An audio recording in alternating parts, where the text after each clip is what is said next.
বিশেষকে কাৰ্বি আংলঙত মানে নতুন ৰাজনৈতিক যুগৰ এটা সূচনা কৰাৰ লক্ষ্যৰে আজি আমি ৰাজনৈতিক অভিৱৰ্তন এটা ইয়াত অনুষ্ঠান আমি পাতিছোঁ আৰু আলোচনাৰ অন্তত ইয়াত মানে অট'নমাছ পিপুলছ মুভমেণ্ট এটা নতুন ৰাজনৈতিক দল আমি ঘোষণা কৰিছোঁ গঠন হোৱাৰ ইয়াৰ মূল বিষয়টো হ'ল বিশেষকে দীৰ্ঘদিনীয়া যিটো আমাৰ দাবী কিছুমানে ক'ব পাৰে যে এইটো চবেই কয় দেখোন মানে স্বাৰ্থখনৰ যিটো ইছ্যুটোৰ কথা কিন্তু আমি দেখিছোঁ সঁচা অৰ্থত ইয়াত শাসনাধিষ্ঠিত অসম চৰকাৰে কওক বা কেন্দ্ৰীয় চৰকাৰে কওক আজিলৈকে কোনো ৰূপায়ণ কৰাৰ কোনো পদক্ষেপ তেওঁলোকে গ্ৰহণ কৰা নাই বৰঞ্চ তেওঁলোকে ইয়াত মানে স্বায়ত্তশাসিত ৰাজ্য গঠনৰ সংগ্ৰামী যিটো শক্তি তাক ভাগ ভাগ কৰি দিয়াৰ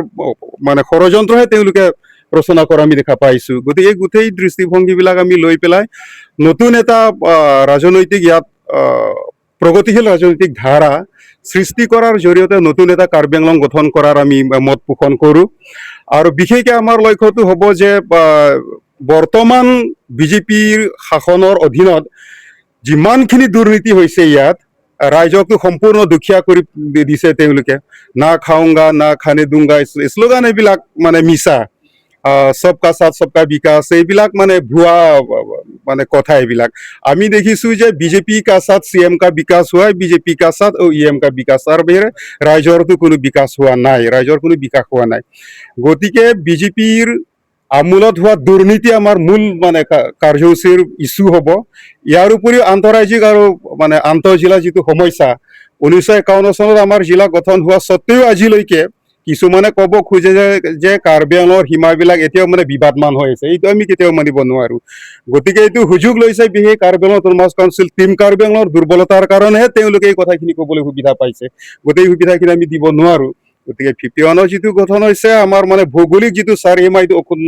অখণ্ড হৈ থাকিব লাগিব এইটো অখণ্ড ৰাখিব লাগিব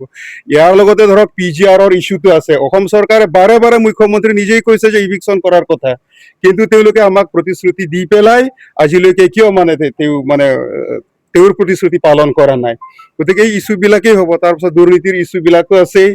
ইয়াত মানে ধৰক আনএমপ্লয়মেণ্ট ইছ্যুবিলাকো আছেই চাকৰিৰ বজাৰ পাতিছে বিজেপিয়ে তেওঁলোকে কৈছে যে আমি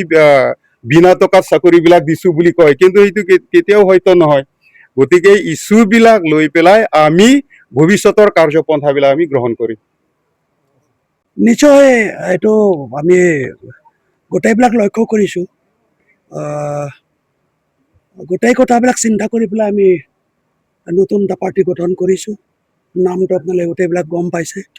আমাৰ লক্ষ্য উদ্দেশ্য আছে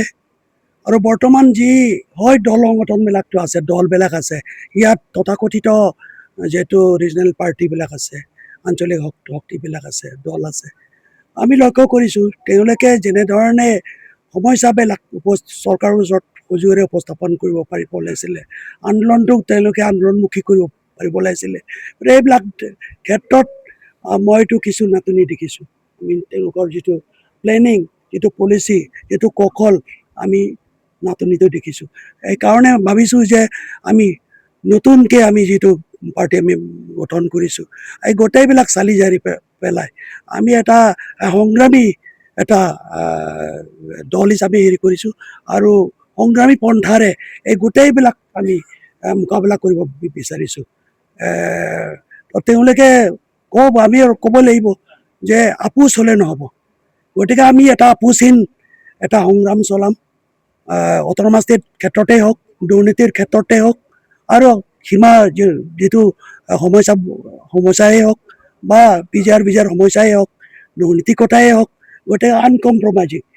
নতুন কাৰ্বি আংলং গঢ়াৰ কাৰণে আমি চিন্তা কৰিছোঁ নতুন দল লাগে প্ৰয়োজন বোধ কৰিছোঁ কাৰণ কাৰ্বি আংলঙৰ যিটো আমি ক'ব বিকল্প মানে এটা শক্তিশালী বিকল্প আঞ্চলিক শক্তি প্ৰয়োজন আছে এটা ক্ৰেডিবল এটা পাৰ্টি লাগিব গতিকে তেনেকুৱা তেওঁলোকে এই বিকল্পটো তেওঁলোকে দিব পৰা নাই এক্সিষ্টিং যিবিলাক নেকি পাৰ্টিবিলাক আছে তেওঁলোকে শক্তিশালী ৰূপত তেওঁলোকে এইটো থিয় দিব পৰা নাই বা নেতৃত্ব দিব পৰা নাই তেওঁলোকে এইকাৰণে আজি প্ৰয়োজনীয়তা আমি বোধ কৰিছোঁ যে কাৰ্বি আংলং গোটেই সমস্যাবিলাক আমি এটা আপোচহীন আৰু তেনেকুৱা এটা বিকল্প শক্তিশালী এটা বিকল্প মানে দূৰদৰ্শিতা থকা এনেকুৱা পাৰ্টি লাগিব ষ্ট্ৰং এটা ৰিজনেল পাৰ্টি গঢ়াৰ প্ৰয়োজন আছে। দেখা গৈছে যে সন্মুখত ক্ষেত্ৰত আপোনালোকে প্ৰস্তুতি একেৰাহে নিৰ্বাচনৰ আমাৰ অনুকৌশল অলপ বেলেগ। আমি দেখিছোঁ আপোনালোকে সৰ্বভাৰতীয় পৰ্যায়ত আপোনালোকে দেখিছে যে অলপতে কিছুদিন ইলেকশ্যনৰ প্ৰাক মুহূৰ্ততে তাত TVK বুলি তামিলনাডুত বনাইছে আণ্ডাৰ দ্য লিডাৰশ্বিপ অফ বিজয় থালাপতি। গোটেই কম সময়ৰ ভিতৰতে তাত গোটেইবিলাক চেঞ্জ আনিলে। ইয়াতো আমি দেখিছোঁ এই কিছুদিন আগতে যে বিজেপি দুৰ্গত ফালি পেলাই ভাঙি পেলাই চুৰমাৰ কৰি পেলাই প্ৰশান্ত কিশোৰ দল যিহেতু জনস্বৰাজ পাৰ্টি তাত তেওঁলোকে অৱতীৰ্ণ কৰিলে, সাফল্য অৰ্জন কৰিলে তেওঁলোকে। এইটো এটা মানে জলচট পট যিটো অসম ভাৰতৰ যিটো ৰাজনৈতিক প্ৰেক্ষাপটত আমি দেখিবলৈ পাইছোঁ। এতিয়া anti BJP wave, anti climax এতিয়া বুলিব ধৰিছে। আপোনালোকে চাওক এতিয়া নেৰেটিভটো চেঞ্জ হৈ গৈছে। ইণ্ডিয়া মোডটো against the Modi, mode of India people is against the BJP, against the Modi government. গতিকে এইটো আমি দেখিবলৈ পাইছোঁ। বিহাৰৰ যিটো উদাহৰণ, অলপতে উপ নিৰ্বাচন হৈ গৈছে, মধ্যপ্ৰদেশতে বেয়া হৈছে। মইতো আচৰিত হৈছোঁ। পাটনাৰ নিচিনা বিহাৰৰ নিচিনা যিটো তেনেকুৱা বেয়া ৰাজনীতি তাত হেৰি কৰে, কাষ্টইজিম আছে, বিভিন্ন এৰিয়া